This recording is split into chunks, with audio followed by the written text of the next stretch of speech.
সুপ্রিয় পঞ্চম শ্রেণীর শিক্ষার্থী বন্ধুরা, তোমরা কেমন আছো? আশা করি ভালো আছো। আজকে আমি তোমাদের ২য় অধ্যায়ের গাণিতিক বাক্য নিয়ে আলোচনা করব। আর পৃষ্ঠা নং হচ্ছে ১৭। এই ১৭ নং পৃষ্ঠায় আমরা উদাহরণ ১ এবং ২ এই ২ টি অঙ্কের সমাধান করার চেষ্টা করব। তোমরা অবশ্যই খাতা কলম নিয়ে রেডি হও আর অবশ্যই মনোযোগ দিবে। তো আমাদের ১ নম্বর উদাহরণে কি বলেছে আমরা দেখি। অজানা রাশিকে ক ধরে নিচের বাক্যগুলো প্রকাশ করি। তো ১ নম্বরে কি বলেছে? ৩৫ এর সাথে কত যোগ করলে যোগফল ৫২ হয়? ২ নাম্বার বলেছে ৩২ টি চকলেট কয়েকজন শিক্ষার্থীর মধ্যে সমান ভাগে ভাগ করে দেওয়া হলো যেন প্রত্যেকে ৮টি করে চকলেট পায়। তো প্রিয় শিক্ষার্থী বন্ধুরা, আমাদেরকে করতে বলেছে অজানা রাশিকে ক ধরে নিচের বাক্যগুলো প্রকাশ করতে।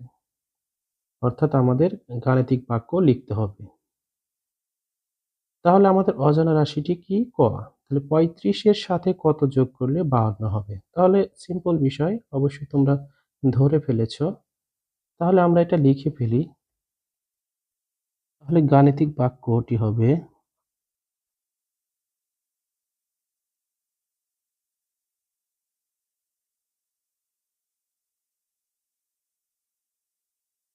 ৩৫ যোগ ক সমান হচ্ছে ৫২।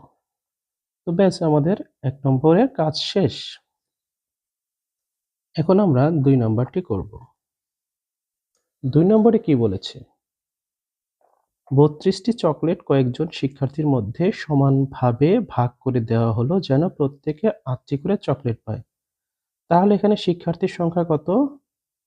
আমাদেরকে ক ধরে নিতে বলেছে। তাহলে গাণিতিক বাক্যটি কি হবে?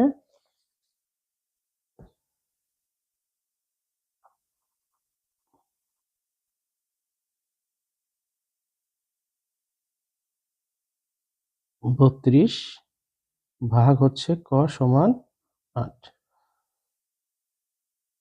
আশা করি তোমরা বুঝতে পেরেছো আমাদের ১ নম্বর অঙ্কের কাজ শেষ। এবার আমরা ২ নম্বরের অঙ্কগুলো করব। ২ নম্বরে কি দেওয়া আছে দেখো। অজানা সংখ্যাকে ক ধরে গাণিতিক বাক্য লিখি এবং ক এর মান নির্ণয় করি। এবার আমাদের বলেছে গাণিতিক বাক্য লিখতে হবে এবং পাশাপাশি এই ক এর মান নির্ণয় করতে হবে। ১ নম্বরে দেখো, একটি সংখ্যার সঙ্গে ২০ যোগ করলে যোগফল ১৬০ হয়। তাহলে গাণিতিক বাক্যটি হবে ১ নম্বর।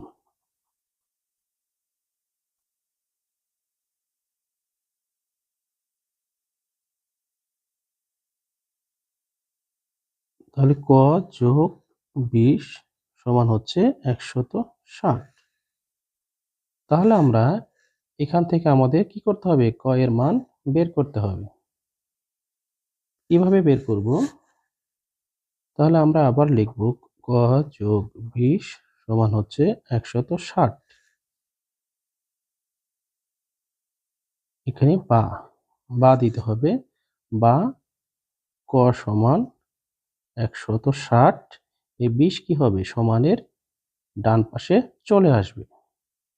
তাহলে ২০ এই পাশে আছে যোগ অবস্থায়। এই পাশে আসলে কি হবে? বিয়োগ হয়ে যাবে। আর তোমরা একটা জিনিস মাথায় রাখবে, যার যার বামের চিহ্ন, মানে যার বামের চিহ্ন যেটা সেটা তার চিহ্ন।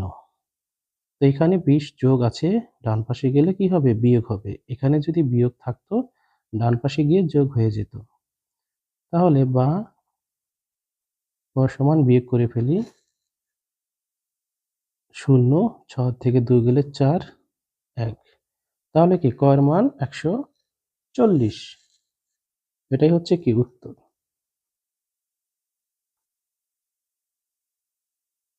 এরপরে আমাদের ২ নম্বর অঙ্কটি বলেছে, একটি সংখ্যাকে ৭ দ্বারা ভাগ করলে ভাগফল ৫ ও ভাগশেষ ৪ হয়। তাহলে আমরা এটাকে ২ ভাবে করতে পারি। আমরা দুইভাবেই করে দেখব। তোমাদের যেটি ভালো লাগে তোমরা সেটি করবে। তাহলে গাণিতিক বাক্যটি দাঁড়ায় কি দাঁড়ায়? ক, এটা হচ্ছে একটি সংখ্যা, ভাগশেষ থাকে 4, তাহলে ক এর সাথে 4 বিয়োগ দিব। ক বিয়োগ 4 ভাগ হচ্ছে 7 সমান ভাগফল 5। তাহলে আমাদেরকে এখানে কি করতে হবে? এটা হয়ে গেছে গাণিতিক বাক্য, এখানে এখন ক এর মান বের করতে হবে। তাহলে গাণিতিক বাক্যটি আবার লিখে ফেলি। ক বিয়োগ 4 ভাগ হচ্ছে 7 সমান হচ্ছে 5, বা ক বিয়োগ 4 সমান, এখানে কি 7 এখানে ভাগ অবস্থায় আছে, তাহলে ডান পাশে গেলে কি হবে? গুণ হয়ে যাবে। বা ক বিয়োগ 4 সমান 35, বা ক সমান 35। এই সংখ্যাটা কি হবে? 4 এপাশে এসে যোগ হয়ে যাবে, কেননা এখানে বিয়োগ অবস্থা রয়েছে।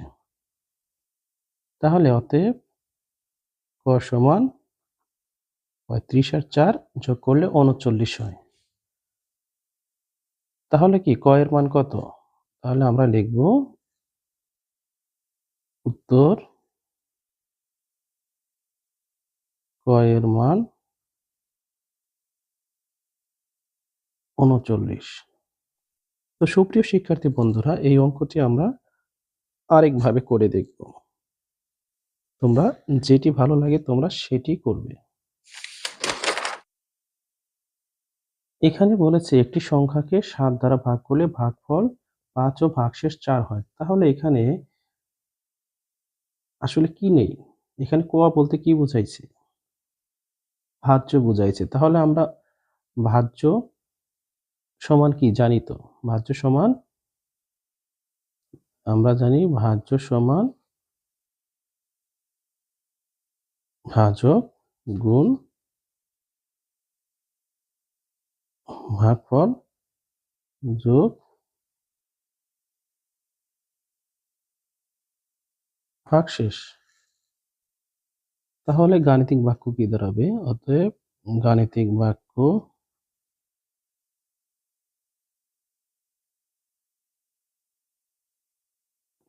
ক সমান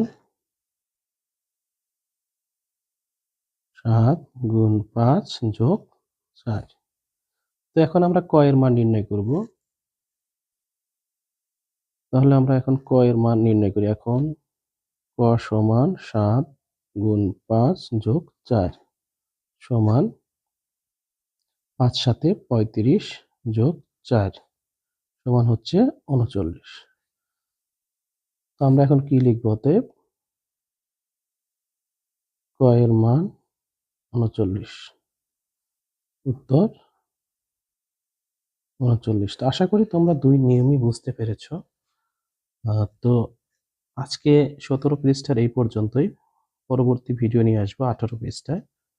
তো তোমরা অবশ্যই ভিডিওগুলো দেখবে এবং মজায় মজায় অঙ্কগুলো শিখবে। আল্লাহ হাফেজ।